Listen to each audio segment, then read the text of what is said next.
আপনার জনগণও কিন্তু কম খারাপ না। খারাপ না, বাঙালি খারাপ। জনগণ প্রচণ্ড খারাপ লোক। পরে কি বলতে? 2013 সালের আব্দুল কাদের মোল্লার যখন মিথ্যা যাবজ্জীবন দেওয়া হয়, ওটা ফাঁসি হবে। তখন উনি এভাবে আঙ্গুল উঁচু করে চিহ্ন দেখিয়েছিলেন। সুবহানাল্লাহ। সেটার প্রতিবাদে নাস্তিকরা রাতের মধ্যেই শাহবাগে আন্দোলন করে, কয়েকদিন যাবৎ আন্দোলন করে নিরপরাধ নির্দোষ মানুষটাকে ফাঁসিতে ঝুলিয়ে হত্যা করতে সক্ষম হয়।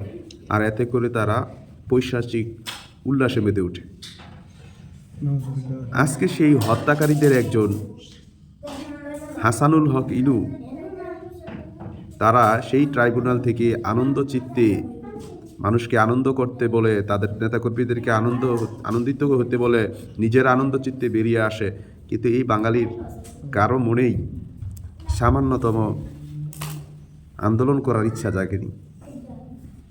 তো আমাদের কপালে দুর্গতি থাকবে না তো অন্য জাতির কপালে থাকবে?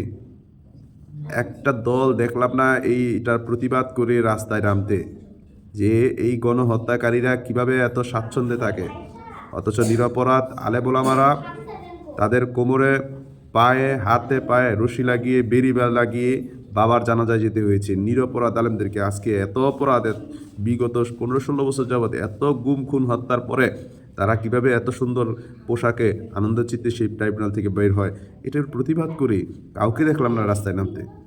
ধিক্কার এই জাতির জন্য, ধিক্কার আমাদের সকলের জন্য।